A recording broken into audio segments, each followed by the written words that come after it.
আল্লাহ বলছে আমি যে কোরআন পাঠিয়েছি জিব্রাইল মারফত, এই কোরআনের মধ্যে একটা ভুল নেই, একটা আজ পর্যন্ত কোনো মানুষ ভুল বার করতে পারিনি। যখন আয়াত নাজিল হলো, আমি 1400 বছর আগে ফিরে যাই, সেইখানে তৎকালীন সময়ে আল্লাহ রসুল সাল্লাল্লাহু সাল্লাম যখন ঘোষণা করলো কোরআনে কারিম থেকে, ওয়াইন কুনতুম ফি রাইবিম মিম্মা নাযালনা আলা আবদিনা ফাতু বিসূরাতিম মিন মিসলি ওয়াদউ শুহাদাআকুম মিন দুনিল্লাহি ইন কুনতুম সাদিকিন। আল্লাহ রসুল সাল্লাল্লাহু সাল্লাম যখন প্রচার করত যে আমার উপর কোরআন অবতীর্ণ হয়েছে, আমার উপর আল্লাহ সুবহানাহু ওয়া তাআলা জিব্রাইল মারফত কোরআন অবতীর্ণ করেছে, তোমরা কোরআনকে মেনে নাও, অর্থাৎ কলমা লা ইলাহা ইল্লাল্লাহু মুহাম্মাদুর রাসূলুল্লাহ, আল্লাহ ছাড়া কোনো উপাসনার উপযুক্ত নেই, আমি নবী মুহাম্মদ শেষ নবী, আমাকে তোমরা শেষ নবী রূপে গ্রহণ করে নাও। যখন এই কথাটা বলল আল্লাহ রসুল,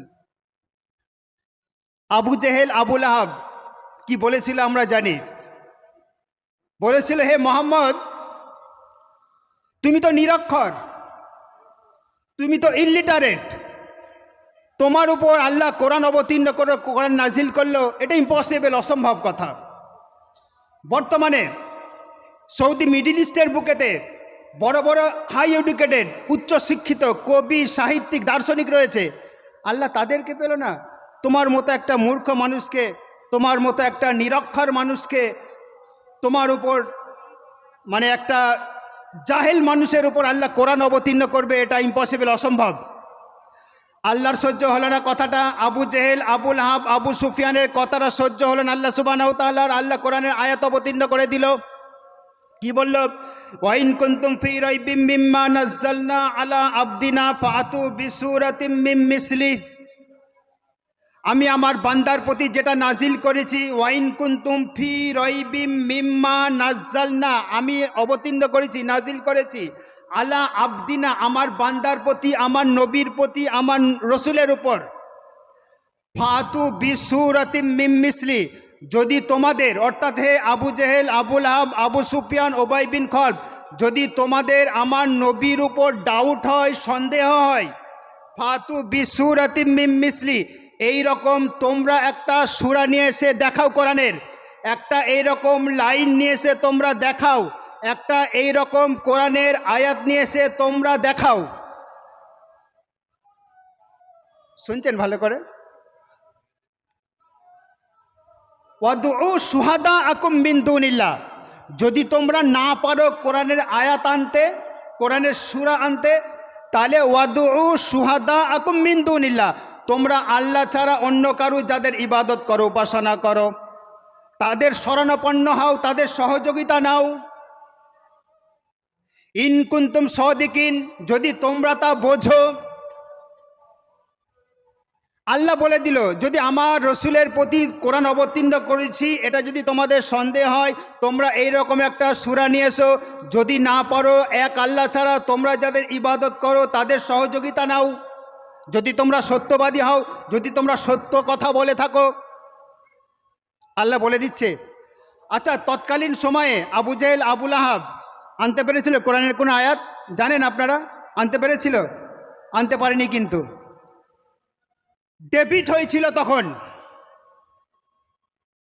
বিতর্ক শুরু হলো, ডেবিট শুরু হলো। তখন আল্লাহ রসুলের কথা শুনে আল্লাহ বলে দিল আবার, ওরা কোনোদিন পারবে না, ফাইন লাম তাফালু ওয়ালান তাফালু, কোনোদিন কোরআনের আয়াত আনতে পারিনি, কোনোদিন পারবে না।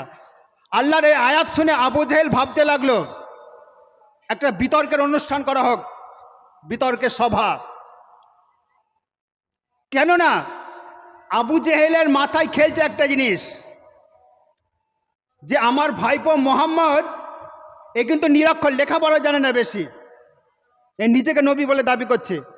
আর বর্তমান যুগে তৎকালীন সময়ে আরব দেশেতে সৌদি মিডিল ইস্টের বুকেতে বড় বড় কবি সাহিত্যিকরা ছিল।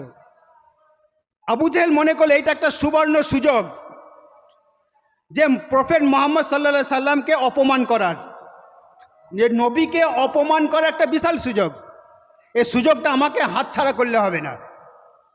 বলে ঠিক আছে, একটা ডেট ফিক্সড করলো আল্লাহ রসুলের সাথে। ডেট ফিক্সড করার পর বড় বড় কবি সাহিত্যিকদেরকে আহ্বান করা হলো, ডাকা হলো, আবু জেহেল ডাকলো যে মোহাম্মদকে সাল্লাল্লাহু আলাইহি সাল্লামকে অপমান করার একটা বিশাল সুবর্ণ সুযোগ এসেছে হাতে, এটা হাতছাড়া করলে হবে না। এত বড় বড়, কেননা আরব দেশের ভাষা ছিল আরবি। কি আরবি ভাষাতে কবিতা রচনা করার কোনো ব্যাপার নেই, আবু জেহেল মনে করলো। আচ্ছা, আমি যদি আপনাদের বোঝানোর জন্য বলছি, আমি যদি একটা বাংলায় কবিতা রচনা করে যদি আপনাদের সামনে বলি এটা আল্লাহর পক্ষ থেকে এসেছে, আপনারা মানবেন? কথা বলুন, মানবেন? কেউ কোনোদিন মানবে না। নারায়ে তাকবীর, জোরে সাউন্ড দেন, নারায়ে তাকবীর, নারায়ে তাকবীর, সাড়া দেবেন। আপনারা কিন্তু মানবেন না কথা, এটা অসম্ভব ব্যাপার, কেউ মানবে না। আমি যদি বাংলায় কবিতা রচনা করে বলি আল্লাহর পক্ষ থেকে যে জিব্রাইল দিয়ে গিয়েছে আমাকে কবিতাটা, কেউ মানবে, এটা স্বাভাবিক ছিল। কারণ তৎকালীন সময় আরব দেশের ভাষা ছিল আরবি, এটা না মানারই কথা। এইবার সুযোগটা কেমন নিচ্ছে দেখেন, আবু জেহেল সব বড় বড় কবিদেরকে ডাকলো।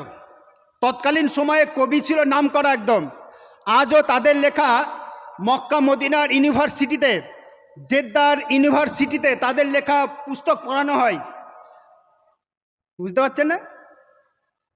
সৌদি আরবের ইউনিভার্সিটিগুলিতে, বিশ্ববিদ্যালয়গুলোতে তাদের লেখা বই পড়ানো হয়, গ্রন্থ পড়ানো হয়। তন্মধ্যে অন্যতম ছিল কবি লবিদ, কবি ইমরুল, কবি কায়েস, কবি আন্তারা, বিখ্যাত কবি আরব দেশের। সব জড়ো হলে এক জায়গাতে, সংক্ষেপে বলছি, সব জড়ো হলে এক জায়গাতে। আবু জেহেল বলছে অপমান করতেই হবে, এ বড় বড় লেকচার মারছে। সম্পর্ক ছিল কি? আল্লাহ রসুলের আত্মীয়, চাচা। আবু জেহেল ছিল চাচা, চাচা ভাইপো। দেখবেন আপনি যখন বড় হবেন, আপনি যখন অর্থ সম্পদের মালিক হবেন, আল্লাহ যখন আপনাকে অর্থ সম্পদের মালিক করবে, আপনাকে যখন জ্ঞানী পণ্ডিত করবে, তখন দেখবেন আপনার আত্মীয় স্বজনরা মানে হিংসা করছে, নিজের ঘরের লোক আগে হিংসা করে। কথা কি ঠিক না বেঠিক?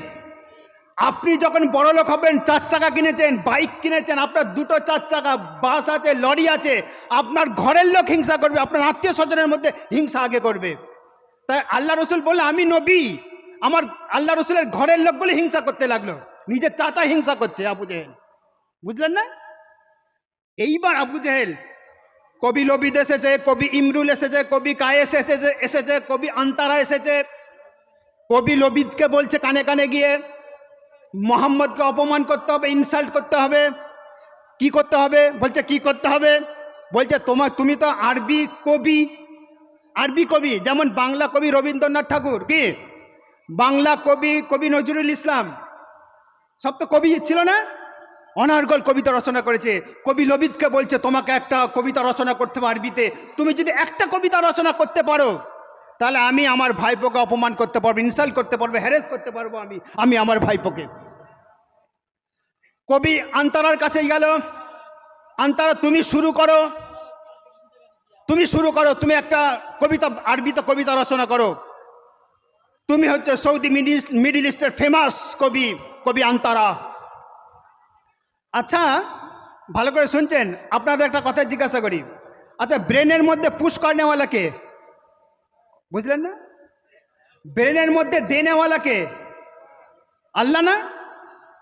কবি আন্তারা চিন্তা করছে, তাই তো আমি একটা বিখ্যাত কবি, আমাকে তো একটা আরবিতে কবিতা রচনা করতেই হবে। আবু জেহেল বলছে যতক্ষণ, তাহলে আমাকে একটা আরবিতে কবিতা রচনা করতে হবে। ও চিন্তা করছে, চোখ বুজে চিন্তা করতে লাগলো আন্তারা। আবু জেহেল বলছে কি হলো, তুমি এত চিন্তা করছো কেন? আন্তারা তোমাকে এত চিন্তা করতে হচ্ছে কেন? তুমি তো বিখ্যাত কবি, আরব দেশের মিডিল ইস্টে তুমি একজন বিখ্যাত কবি, তোমাকে এত চিন্তা করতে হচ্ছে কেন? তুমি তো অন্য সময় গড়গড় করে কবিতা রচনা করো হে আন্তারা। আন্তারা বলছে, লাস্ট টাইম পর্যন্ত আন্তারা বলছে আবু জেহেলকে, আমার ব্রেনের মধ্যে কিছু আসছে না, আমার কোনো আরবি লাইন মনে পড়ছে না। বুঝলেন না? কবি আন্তারা বলছে আমার কোনো আরবি লাইন মনে পড়ছে না। আমি সংক্ষেপে বলছি, ফেলিয়ার হয়ে গেল কবি আন্তারা। কবি কায়েসের কাছে গেল। কায়েস বলে একজন কবি ছিল তৎকালীন সময়, 1400 বছর আগে। কবি কায়েসের কাছে কানে কানে গিয়ে বলছে, হে কবি, তুমি তো ফেমাস, ওয়ার্ল্ড ফেমাস কবি কায়েস, আন্তারা ফেলিওর হয়ে গেল, আন্তারা পারল না। যদি আরবিতে একটা কবিতা রচনা করতে, এই যে বিশ্ব নবী বলে দাবি করছে মোহাম্মদ সাল্লাল্লাহু সাল্লাম, ওকে একটু অপমান করার সুযোগ পেতাম আমি। কবি কায়েস চিন্তা করতে লাগলো, আল্লাহ বলছে আমি আমার নবীকে অপমান হতে দেব না। কে বলছে কথা? আল্লাহ বলছে আমি আমার নবী, আমার ইন্টিমেট ফ্রেন্ড, ইংরেজিতে বলা intimate friend, near by friend, আল্লাহর হাবিব ছিল বিশ্বনবী সাল্লাল্লাহু সাল্লাম। আল্লাহ বলছে আমি আমার হাবিবকে ইনসাল্ট হতে দেব না, আমি আমার হাবিবকে অপমান হতে দেব না, তোমার ব্রেনের মধ্যে আমি কিছু পুশ করব না। হে কায়েস, কায়েস চিন্তা করছে। আবু জেহেল গিয়ে বলছে কি হলো কায়েস, তোমাকে এত ভাবতে হচ্ছে কেন? তুমি অন্য সময় কবিতা যখন রচনা করো তোমাকে এত ভাবতে হয় না, আজকে এত ভাবতে হচ্ছে কেন তোমাকে? কায়েস ফেলিওর হয়ে গেল। কায়েস বলছে হে আবু জেহেল, আমার কোনো কবিতা মনে পড়ছে না, আমার কোনো আরবি লাইন মনে পড়ছে না। হে Abu Jahl, I am very sorry, আমি দুঃখিত।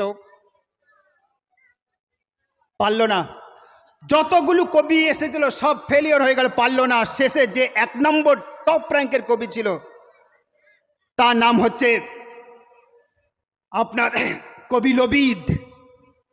শিক্ষিত ছেলেরা জানে, যারা এরাবিকে অনার্স করে ইউনিভার্সিটিতে, তার লেখা পড়ানো হয় বিশ্ববিদ্যালয়গুলোতে। আলিয়া ইউনিভার্সিটিতে কবি লবিদের লেখা পড়ানো হয়, কলকাতা আলিয়া ইউনিভার্সিটিতে। কবি লবিদকে গিয়ে বলছে আবু জেহেল সব ফেলিওর হয়ে গেছে, এবার আমি অপমান হয়ে যাব, বাঁচানোর মালিক তুমি। কি বলছে? রং কথা বলছে, বাঁচানোর মালিক তুমি। বাঁচানোর মালিককে কথা বলুন, আল্লাহ বাঁচানোর মালিক। আবু জেহেল বলছে কবি লবিদকে বাঁচানোর মালিক তুমি, আমাকে মান সম্মানের হাত থেকে তুমি রক্ষা করতে পারো হে লবিদ।